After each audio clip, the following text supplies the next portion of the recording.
विश्व के सबसे बड़े आध्यात्मिक समागम के रूप में प्रयागराज में महाकुंभ चल रहा है।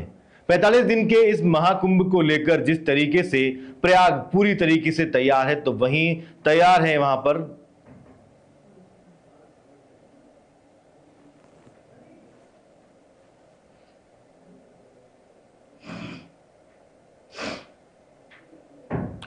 विश्व के सबसे बड़े आध्यात्मिक समागम के रूप में प्रयागराज में महाकुंभ चल रहा है।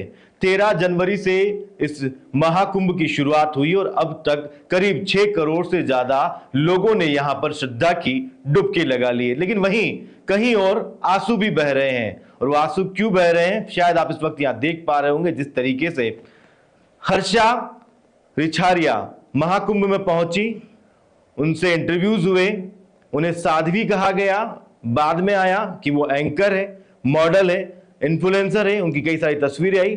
इन 6 दिनों के अंदर 7 दिनों के अंदर में कुंभ के अंदर में कई सारी चीजें ऐसी हुई जिसके बाद में जहां जो हर्षा पहले हर्षाई थी, अब उसकी फूट कर रुलाई हो रही, यानी कि हर्षा रिछारिया रोते हुए भी नजर आई है। आखिर क्या कुछ हुआ इन 6 दिनों के अंदर, 7 दिनों के अंदर, जिसकी वजह से हर्षा रिछारिया जिस तरीके से पहले वायरल हो गई थी, लेकिन अब जाकर वो ट्रोल हो रही है। इसको लेकर एक बड़ी बहस आज न्यूज़ अवर 24 पर है और मैं हूं रवि मल्होत्रा। शुरू करते हैं इस चर्चा को। सबसे पहले हमारे साथ में जो हमारे गेस्ट हैं उनसे एक बार आपसे मेरे साथ में है कमलेंद्र सिंह पंवार, जो बजरंग सेना मेवाड़ के प्रमुख है। मेरे साथ में है डॉक्टर हेमंत जी जोशी, जो गादीपति है कल्लाजी राठौर से। और मेरे साथ में एक महिला के रूप में, जिस तरीके से एक इन्फ्लुएंसर की अगर हम बात कर रहे हैं, तो यहाँ पर रजनी जी कौर है।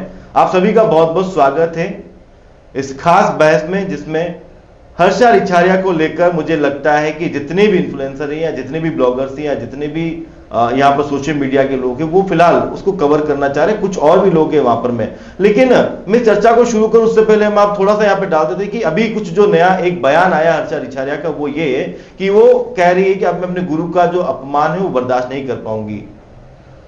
उन्होंने यहाँ पर दीक्षा ली है, शिष्या वो है, लेकिन वो साध्वी है नहीं है, इसको लेकर तमाम सवाल जो उठ रहे हैं। उनकी जटाओं को लेकर सवाल उठे हैं, उनके मेकअप को लेकर सवाल उठे हैं, उनकी आंखों को लेकर सवाल उठा है, उनके जो परिधान है उसको लेकर सवाल उठे, काफी सारे सवाल उठे। अब उन सवालों के साथ में मैं इस चर्चा को शुरू करता हूं। सबसे पहले मैं एक बार कमलेंद्र सिंह जी से बात करूंगा, क्योंकि कमलेंद्र सिंह जी जो यहाँ पर मेरे साथ में है आज स्टूडियो रूम में, वो पहले खुद जो है महाकुंभ में डुबकी लगाकर आए हैं और महाकुंभ को देख कर आए। कमलेंद्र जी, सबसे पहले आप मुझे बताएं कि महाकुंभ का जो अध्यात्म है वहां पर जिस तरीके से जो है आप देखिए कि लाखों जो श्रद्धालु वहां पर पहुंचे, करोड़ों लोगों ने डुबकी वहां पर लगाए, इतने साधु संत वहां पर पहुंचे। सबसे बताएं आपकी कैसा माहौल है महाकुंभ का? देखिए, सबसे पहले तो मैं आपके चैनल के माध्यम से महाकुंभ के सभी को बधाई देता हूं। और वास्तव में जो वहां हमने देखा, हमें लगा कि कहीं ना कहीं हम एक अलग युग में आ गए जी। और अलग युग में आकर के देखा वहां तो वास्तव में हम जो कहते हैं ना आध्यात्मिक और वहां पहुंच गए। हमें लगा कि देश दुनिया से बिल्कुल हम अलग पहुंच गए। और जब वहां का माहौल हमने देखा और हमने देखा, वास्तव हम अपने आप को धन्य महसूस किया। वाकई में ऐसा महाकुंभ न भूतो न भविष्य होने वाला है। और वास्तव में एक मैं अगर आप सबसे एक अलग बात करूं, तो वहां की सरकार ने, जो प्रशासन ने जो व्यवस्था की है सभी को एक दूसरे से मिलाने का, और जो हम कह सकते हैं आज के समय में सामाजिक समरसता वाला भाव किसी ने किया है, तो इस महाकुंभ ने किया है। सभी को एक करने का काम जो किया है इस महाकुंभ ने किया है।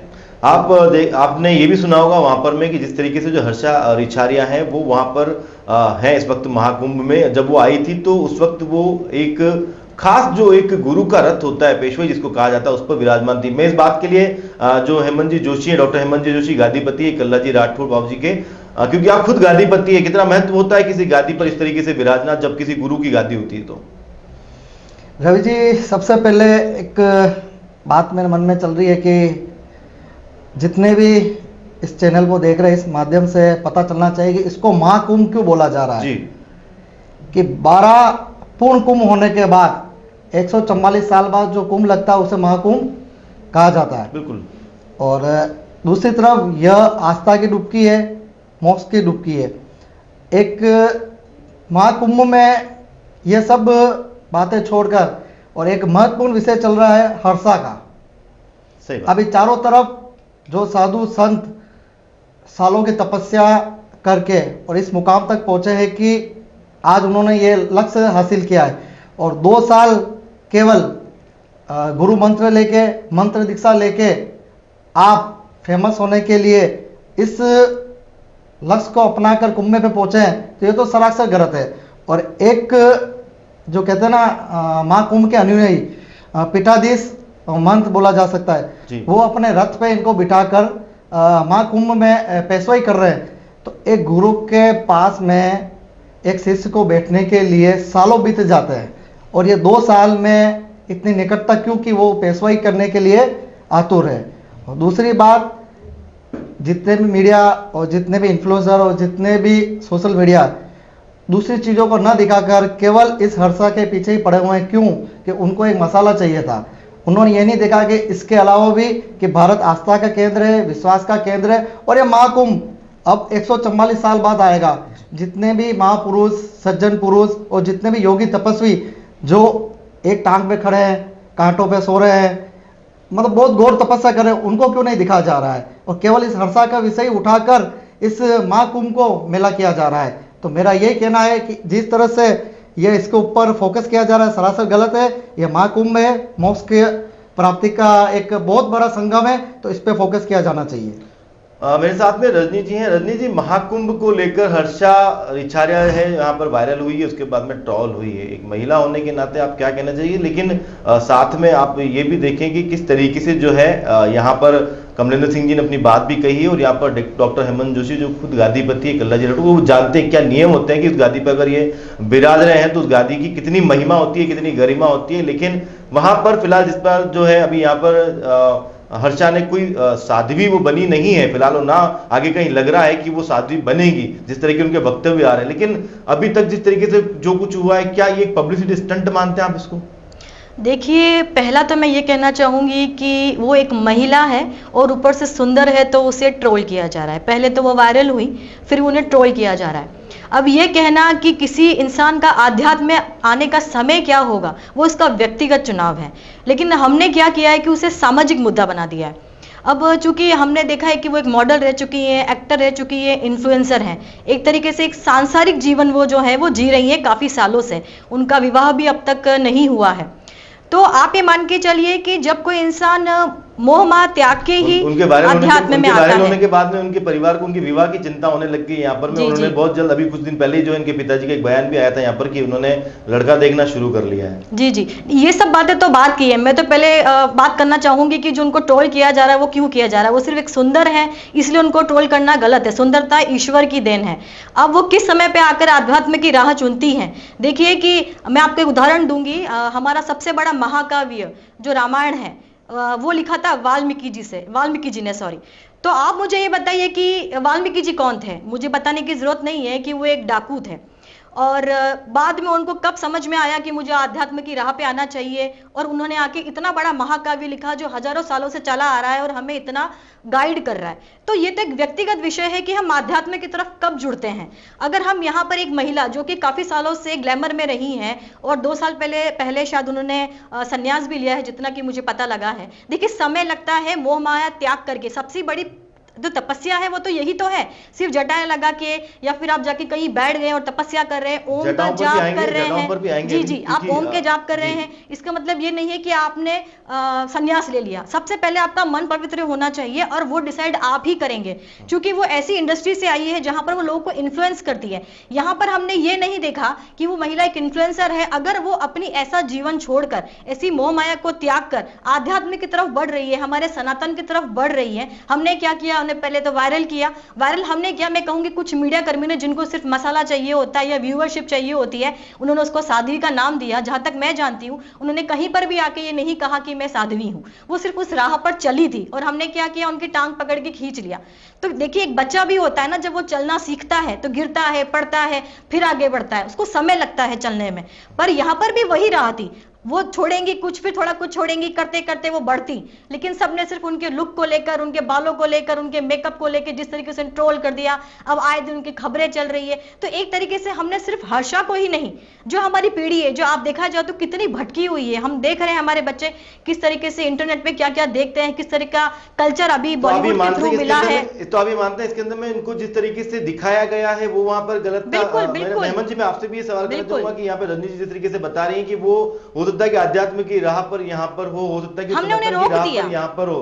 तो आपको जी। क्या लगता है कि जिस तरीके से वो 2 साल पहले यहाँ पर शिष्या बन चुकी है, यहाँ पर कैलाशानंद गिरी जी महाराज की जो मां मंडलेश्वर है, तो क्या 2 साल का वक्त काफी नहीं था उनके लिए कि क्या वो अपने जीवन में परिवर्तन ला पाती? वो परिवर्तन जो है उनके पूरे ऑरा में नजर आता। रवि जी, सीधी बात करना चाहूँगा मैं जी कि एक इंसान को 0 से शुरू करना चाहिए और 100 तक जाके ख़त्म करना चाहिए। डायरेक्ट आप 0 से 100 पे पहुँचोगे तो नीचे तो गिरना है ही है। एक गुरु को भी सोचना चाहिए था कि एक पेशवा ही है, मतलब महाकुंभ में आप किसी को रथ पे बिठा के जा रहे हो तो पेशवा ही है। जिस गुरु के साथ बचपन से शिष्य जुड़े हुए हैं जी, तो उनको साथ ना लेके इस सुंदरी को साथ बिठाकर आप पेशवाई कर रहे हैं, तो ये कहाँ तक सत्य है। और एक जैसे रजनी जी बोल रहे हैं कि इन्होंने नहीं बोला कि मैं साध्वी बन गई हूँ, तो इन्होंने वेश तो वही धारण किया भगवे का। एक भगवा पहना मतलब एक साध्वी शब्द नहीं होता है। जो संन्यास ले लेता है वो सन्यासी कहलाता है। साध्वी शब्द कहीं नहीं होता है। साध्वी जो महिला होगी वो भी साधक ही कहलाएगा। साधक ना तो महिला है ना पुरुष है और ना किन्नर है। दूसरी बात, ये नकली जटाएं लगाकर साधु संत सालों तक तपस्या करते हैं, बिना बाल कटाए रहते हैं, और किस अवस्था में रहते हैं आप सभी को पता है। उनके बाद ये जटाएं और ये आती है, और ये आज बाजार से जटा लगाकर और भगवा धारण करके, ये साध्वी का रूप धारण करके और मीडिया पे आना कहाँ तक उचित था। अगर इनको साधना ही करनी थी तो एकांत पे रह के साधना करते। अगर मोक्ष प्राप्त करनी थी और संन्यास के रूप में जाना था तो एकांत में करते। पब्लिकली इनको हाईलाइट होने की क्या जरूरत थी। मैं यहाँ दोबारा कहना चाहूंगी कि उनका व्यक्तिगत चुनाव था, और जैसे कि वो इन्फ्लुएंसर रह चुकी है तो उनका एक लंबा कार्यकाल रहा है जहां पर वो अपने आप को दुनिया के सामने दिखाती हुई आई है, अपने फिर मुझे आप बताइए सुंदरता को। तो कुंभ में समय लगता है सर। आप मुझे बताइए तो हमने किसी भटके हुए को समय नहीं दिया, मेरा ये कहना है। नहीं, कहने का मतलब जैसे कि आप कह रहे हैं कि वो मेकअप करके आई है, जटाएं अगर बिल्कुल फेक बन के आई है। अच्छा, मेकअप की बात आपने शुरू करी, मैं आपको बताता हूँ कि उनकी जो एक पार्लर, जिस पार्लर पर जो है उनकी जो एक खुद की जो ब्यूटिशियन है, उनका भी बयान आया था, उसका वीडियो भी आया था कि इनका जिस तरीके से जो बाल हैं, जो जटाएं हैं, वो उन्होंने वहां पर इम्प्लांट की है, किस तरीके से लगाई है, उसका एक वीडियो भी यहाँ पर सामने आया था। मैंने आपसे अभी तो कहा कि वो इन्फ्लुएंसर हैं, उन्होंने कई तरह के रूप लिए होंगे, वो काफी ब्रांड्स के कपड़े भी पहनती होंगी, तो एक तरीके से उनके दिमाग में एक नैरेटिव पहले से सेट है। देखिए, इन्फ्लुएंसर है मतलब वो अपने आप को दिखाना तो चाहती थी, इसमें कुछ गलत नहीं है। पेशवाई में उनको रथ को बैठने का अधिकार कहां से था? देखिए, पेशवाई में अगर वो रथ पर बैठी है तो मैं ये कहूंगी उसमें सिर्फ उनका अकेले का गलती नहीं है, क्योंकि उस रथ पे बैठने के लिए कोई तो अधिकार किसी के होते होंगे, ऐसे कोई जाके रथ पे नहीं बैठ सकता है। बिल्कुल कमलेंद्र जी, आपने वहां पर जो कुंभ है उसको तो आपने नजदीक से देखा भी और जिया भी है, क्योंकि आप जो है 6-7 दिन की यात्रा पूरी करके आप अयोध्या भी गए हैं, आप काशी भी गए हैं, आप महाकुंभ में जो है पवित्र स्नान भी वहां पर करके आए हैं। वहां पर आपने काफी कुछ देखा होगा, जिस तरह में वहां पर ऐसे भी साधु आए हैं जिन्होंने 25-25 साल से जो हाथ है वो ऊपर कर रखा है, कोई एक टांग पर खड़े हुए, कोई सिर्फ अपनी जो जटाएं हैं उनके बल पर हवा में लेट रहे हैं, कोई कांटों पर हैं, कोई बुलेट लेकर आए हैं, कोई शायद अलग तरीके से वहां पर अपने आप को, किसी के घर में बहुत सारे नरमुंड होंगे।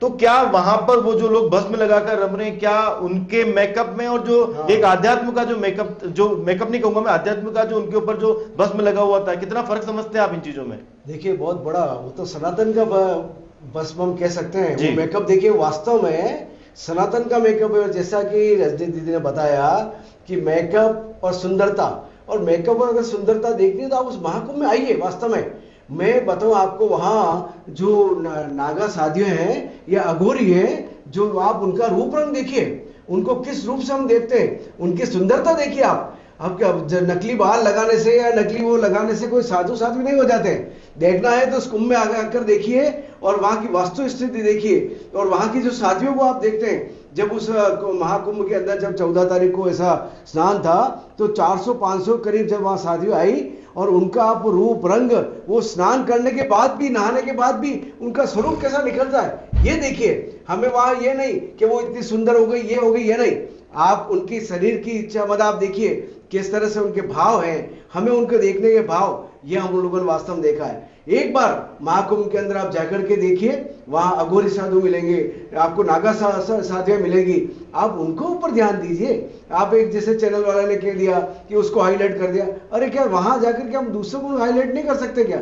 ये तो हमारा सरासर संतों का अपमान हो जाता है क्यों नहीं होता है संतों का अपमान? क्योंकि आखिर संत महापुरुष जिन्होंने इतने वर्षों से तपस्या की है, वहां और भी साध्वियां हैं, वो वर्षों से 20-25 साल से वहां रह रही है और वहां संतों महंतों के साथ रह करके अपनी मतलब हम कह सकते हैं कि इच्छाओं को उन्होंने काबू में किया है। उनके लिए तो हम वास्तव में संत महंत उन सबको प्रणाम करते हैं, लेकिन इस तरह से संतों का अपमान जब होता है वो बर्दाश्त के काबिल नहीं है। हेमंत जी, एक सवाल मेरा जो है यहाँ पर मैं कि पिछले 4-5-6 दिनों से जो है लगातार यहाँ पर जो है हर्षा वायरल हो रही है, ट्रोल भी हुई है। उसके पहले की अगर हम बात करें तो पहले बात की जाती थी महाकुंभ में किस तरह की व्यवस्थाएं होगी, किस तरह की सुरक्षा व्यवस्थाएं होगी, किस तरीके से वहां पर टेंट लगाए गए हैं, कितने हजार करोड़ लोग वहां पर पहुंचेंगे, किस तरीके से वो स्नान करेंगे, ये सब काफी कुछ चल, लेकिन उसके बाद में चीजें एकदम से बदल गई।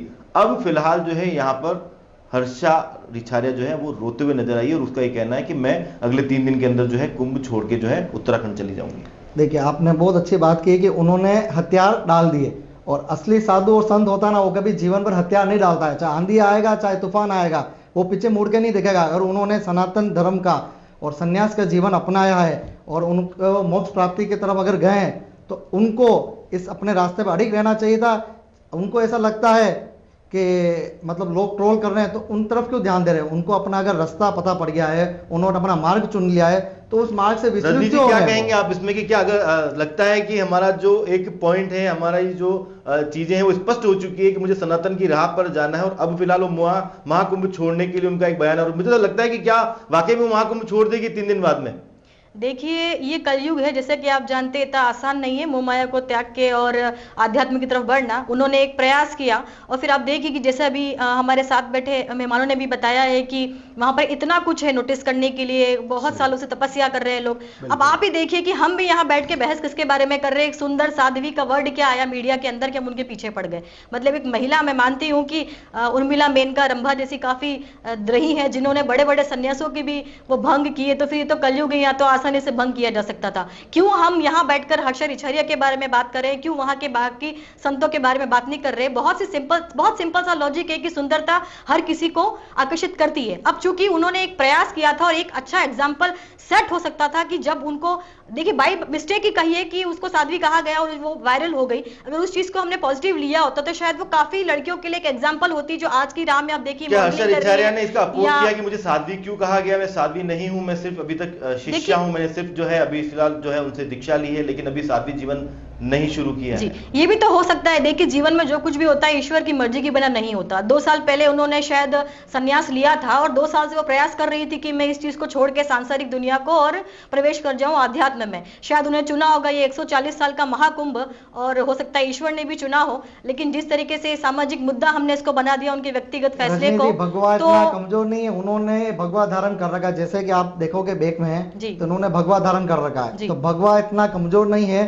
कि किसी 4 व्यक्ति के कहने से यह भगवा वापस चोला वो छोड़ के वापस अपनी दुनिया में चले जाए। देखिए, भगवा कमजोर नहीं है, लेकिन भगवा पहनने वाला अंदर का इंसान कमजोर हो सकता है। वो गलतियों का पुतला होता है। पहले सोचना चाहिए। मैंने वही तो आपसे कहा कि देखिए, इंसान में गलतियां होती हैं, जब लेकिन हमने उनको समय नहीं दिया। दुनिया को छोड़ के आए तो उनको ये कैमरा, रील्स, इंस्टा, अपना चैनल सब इनको कुएं में डालकर इनको इस रास्ते पे चलना चाहिए था। ये समय तो हमें देना चाहिए था, उन्हें इतना समय तो देना चाहिए था। कोई भी घाव भरने में सर समय लगता है। तो किन्नर समाज को जब देखेंगे, उस साध्वियों को, उनकी आप रूप रंग देखिए, सुंदरता देखिए, उनकी तपस्या देखिए। हम लोग क्यों एक ही व्यक्ति के पीछे पड़ जाते हैं, और उनकी किस तरह से क्या उनका महिमा मंडन कर दिया हम लोगों ने। और देखा जाए भारतवर्ष से क्या देखा जाए तो एक बात और मुझे आप बताइए कि एक संन्यास जीवन आता है, और इन्होंने चलो 2 साल पहले गुरु मंत्र लिया था, उसके बाद इन्होंने अगर मार्ग अपनाया तो इनको बहुत कठिन परीक्षाएं देनी पड़ती है, केस लोचन होता है। तो मुझे ये समझ में नहीं आ रहा कि इनको नकली केस लगवाने की जरूरत क्या पड़ गई? ये दिखावे की हो गई। अगर आप आध्यात्म में गए तो उसी रूम पे जाते, उसी रंग में जाते, केस अपने आप बड़े होते, उसको जटा में लगाते आपको नकली केस लगाने की जरूरत क्यों पड़ गई? आप इसका जवाब दीजिए रजनी जी मेरे को। रजनी जी, हम भी देखिए, एक बात है, वास्तव में हर मातृशक्ति को माँ के रूप में देखते हैं जी, लेकिन जब इस तरह से होता है तो बड़ा दिल दुखता है वाकई में, कहीं ना कहीं। मैंने आपसे कहा, अभी अगेन मैं कहूंगी, महिलाएं जो होती है वो अपने रूप रंग को लेके काफी पॉजिटिव होती हैं।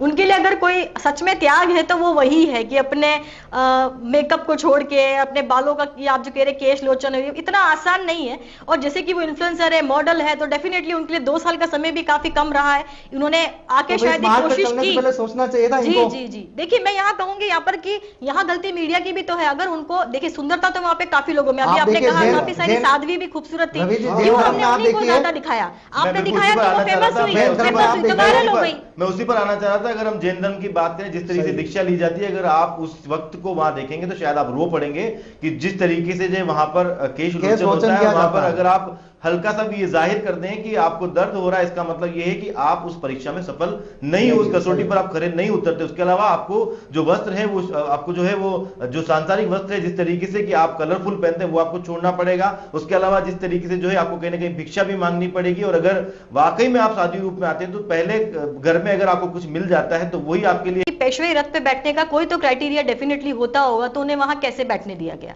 अगर वो वहां बैठते ही नहीं तो दुनिया की नजर में आती नहीं और इतनी ट्रोल भी नहीं होती, ना वायरल होती। अगर वो ये सोच के आई थी कि मैं यहाँ पर जाऊंगी ऐसी अपनी रूपरेखा बनाकर, या कोई एक स्क्रिप्ट सोच कर आई थी, तो उसको हवा तो हमने ही दी। पहले तो पेशवे रथ पे बैठ गई, फिर किसी मीडिया कर्मी में जाके उसको साध्वी, वो भी बोल दिया सुंदर साध्वी। सुंदर तो वहां बहुत सारे लोग थे, है ना? तो यहाँ पर गलती किसी एक की नहीं। हम ये सारा का सारा अगर सिर्फ हर्षा पे डाल देते तो गलत है, क्योंकि आपने उसने वो दिखाया जो दुनिया देखना चाहती थी। सिंपल सी चीज है, दुनिया देखना चाहती थी, उसने दिखाया, हमने उस चीज को आगे बढ़ाया, और हम यहाँ बैठ के उस चीज से बहस कर रहे हैं। 1 मिनट रोकूंगा मैं आपको। जी जी। कि आप ये बोलना चाह रहे हैं कि पेशवाई रथ में किसी गुरुजन ने इनको बिठाया है, पर एक शिष्य को अपनी आंखों में विनम्रता रहनी चाहिए कि अपने गुरु के पास बैठने के काबिल वो है कि नहीं है। आज मैं भी मेरे गुरु के पास बैठने के लिए 10 बार सोचूंगा। मैंने आपसे वही तो कहा, उसका कोई तो क्राइटेरिया होता होगा कि वो क्यों बैठे। इनको भी अपना थोड़ा सोच समझकर उस रथ में बैठना चाहिए था कि मैं इतनी लायक हो कि नहीं हो कि इस गुरु के पास मैं बैठ जाऊंगी। मैंने अभी तो आपसे कहा कि वो इतना सवाल यहाँ पर ये भी खड़ा होता है, ये बहस तो चलती रही, सवाल ये भी खड़ा होता है कि इन्होंने कहा 3 दिन के अंदर जो है मैं एक महाकुंभ छोड़ दूंगी। हालांकि मुझे इतना नहीं लगता सटीक, क्योंकि मुझे लगता है 3 दिनों के अंदर में काफी कुछ वायरल होने वाला है। 7 लाख सब्सक्राइबर लेकर वो महाकुंभ में पहुंची थी, और 15-16 लाख 8 लाख करीब 8 लाख के करीब थी, 15 लाख तक पहुंच चुकी थी। मुझे लगता है कहीं ना कहीं एक तो कुछ अचीवमेंट यहाँ पर उनको मिला। लेकिन क्या लगता है कि वो महाकुंभ छोड़ देगी, या साध्वी बनी रहेगी, या फिर किसी रियलिटी शो में नजर आएगी? हेमंत जी आपसे भी ये सवाल है, और रंजीत जी आपसे भी सवाल है। ये देखिए, आप देखते जाइए क्या होता है, कितनी आस्था का केंद्र रहता है और कितना मीडिया का रहता है इसके अंदर। क्योंकि मुझे नहीं लगता है कि ये आगे की अपनी जिंदगी, संन्यास की जिंदगी जी पाएगी, क्योंकि अभी जो हिम्मत हार गई है। क्योंकि संन्यास जीवन में कठोर परिश्रम, कठोर तपस्या करके अपन को आगे बढ़ना पड़ता है, और 3 दिन में ये हथियार डाल दिए, तो मतलब ये है कि ये पूरा माइंड सेटअप था इनका कि मुझे इस जगह जाकर अपने आप को प्रेजेंट करना है भारत के सामने।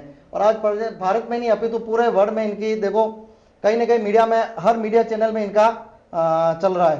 तो इनका जो उद्देश्य था शायद उन्होंने प्राप्त कर लिया है। हो सकता है कि अभी शायद 30 के आसपास, और इनके पिताजी ने एक न्यूज़ चैनल बोला था कि जल्दी इनकी शादी करा देंगे और ये गृहस्थ जीवन अपना लेंगे। और गृहस्थ जीवन अपनाने के बाद कौन सा सन्यासी जीवन है, ये आप बता दीजिए मुझे। देखिए यहाँ पर तो मैं ये कहना चाहूंगी, चूंकि 3 दिन में वो महाकुंभ छोड़ने की बात कर रही हैं, तो अब जिस तरह का माहौल बन गया, वो क्या सोच कर आई थी ये तो वो ही जानती है कि वो सच में एक स्क्रिप्टेड आई थी या सच में अध्यात्म की राह पर आई थी। पर मुझे लगता है कि अब चूंकि सवाल उनकी वजह से काफी और भी लोगों पर है, तो उन्हें शायद प्रयास करना चाहिए और एक एग्जाम्पल सेट करना चाहिए। वो एक इन्फ्लुएंसर है, इन्फ्लुएंसर का मतलब होता है इन्फ्लुएंस करना, और 8 लाख फॉलोवर लेकर अगर वो चल रही है तो एक गलत मैसेज उन्हें नहीं देना चाहिए। और मुझे लगता है कि हारना कोई सोल्यूशन नहीं है। अगर आप किसी राह पे बढ़े हैं तो डेफिनेटली कांटे तो आते हैं, और ईश्वर की राह पे तो बहुत ही आते हैं।